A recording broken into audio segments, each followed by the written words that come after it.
Well, hi everyone, it's Mary Shulman, and it is Sunday, October 18th. I hope you all had a great week last week and you are raring to go into this coming week. Last week, I talked about prisons and the prison of the mind, how we get stuck on our mind and how we don't move forward because we are in this stuck game. And we're afraid to step out of our prisons and do something else and be something else. So this weekend, Dave and I had the fortunate experience and luxury to watch a virtual Life Leadership Convention. So Life in Life Leadership stands for Living Intentionally for Excellence. And that means in all areas of your life: finances, relationships, health, well-being, fun and leisure, you name it, every single piece of your life to live in excellence. And the speakers that share are examples of what it looks like to live a life in excellence. And there are two talks that I wanted to touch base on tonight. So one person shared about how when she was 18, she moved out of the house, and becoming an adult, she was faced with trauma and situations that happened to her when she was younger.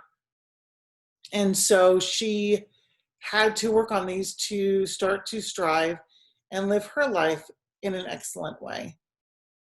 And I wanted to touch base on that really quick because a lot of times when you experience trauma or neglect or abuse, it becomes almost normal for you. And so in order to self-soothe and self-preserve yourself, self-preservation basically is the word I'm looking for. In order to do that, you cut off parts of yourself. I know because there are certain things that have happened in my life that have come up recently, that happened in the past, that have caused me to cut off parts and areas of myself because of emotional neglect. More on that later.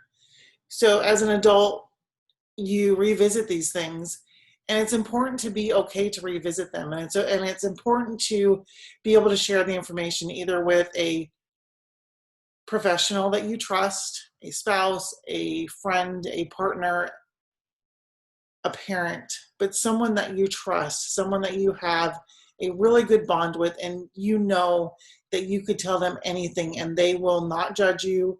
They will not try to fix you or change you. They will just listen. I am extremely blessed and very grateful that I have that in my husband, Dave.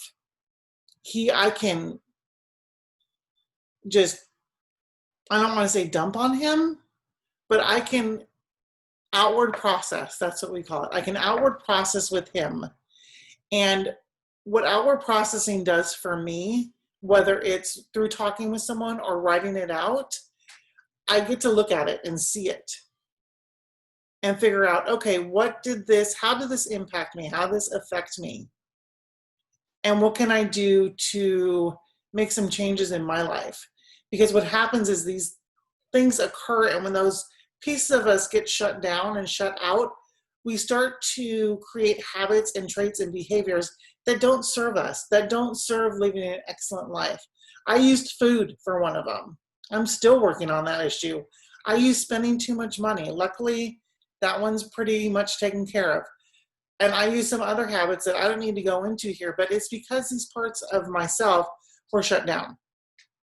So when you uncover it, you can look at it and you can start to process it and start to heal it and start to move forward. I was listening to a sermon this morning, and the pastor said, some things in your life you are never going to forget happened. And I agree with that. But just because they're there and that they happened, we can still move on from them. And to anyone, if I've ever said, oh, well, they just need to move on or they just need to get over it, I apologize. I am sorry. There was a point in my life, again, when I was shut down, and I thought, well, why can't they just move on?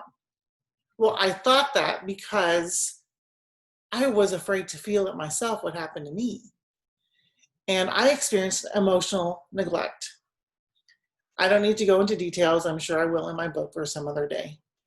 But I'm willing now to look at it, to face it, to see it, because it's time. This leads into my next part. Another woman was sharing about where you are in your life right now. And she brought up 3 excellent questions. What events happened to lead you to where you are now? Where do you want to be? And do you have the means and the tools to get there?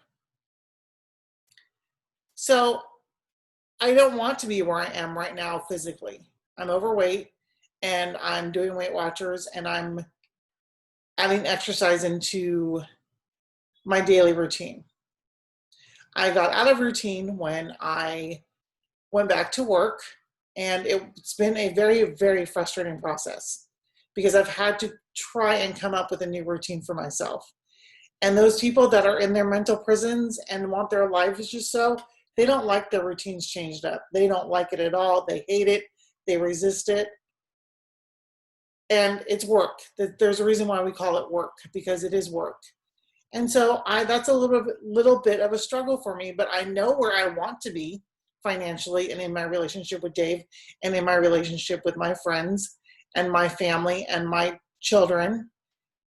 And I know where I want to be in my career. I know what I want to accomplish. And do I have tools and means? Absolutely. So it's when we get out of those mental prisons where we can see where we need to go and do what we need to do to get there. Sounds easy, huh? It's not. It takes work. It takes changing. And a lot of people don't like to change. For me, I've had to change what I listen to, what I watch on TV, what I read, because I can get lost in endless scrolling and arguing who's right and who's wrong. And I can't believe they said this and blah, blah, blah. Remember last week, scroll, scroll, scroll, argue, post? Yeah, it doesn't serve me. It's not going to help me live an excellent life. I share these things with you because I want to share my heart.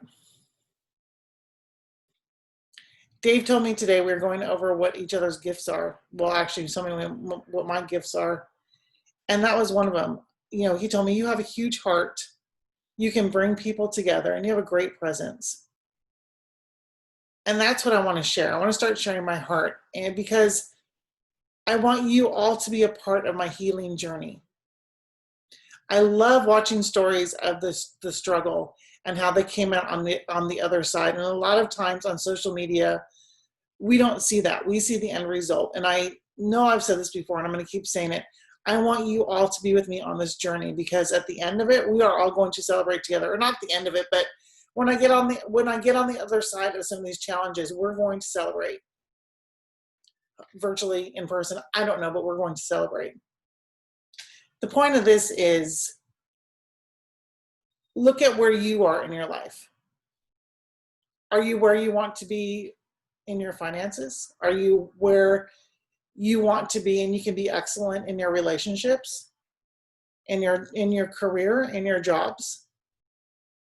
Take a look this week and see if there's something that you want to change. I'm here to help. Dave is an excellent listener. He can help too. And we want to be examples of living a life of excellence and also living a life following Jesus and his love. I know I touched on this and I know it'll come up more, but that's what God and Jesus is to me. It's love. And I'm sure everyone has heard, no matter your religion, whether you have one or not, love your brothers as you love yourself. Well, when you're going through this work and when you close down these parts of yourselves, it's hard to love yourself. It's hard to love yourself through this. Trust me. I have a lot of challenges with this, but I'm learning. I'm learning every day to love myself just 1% more. That reminded me of a workshop I went to. And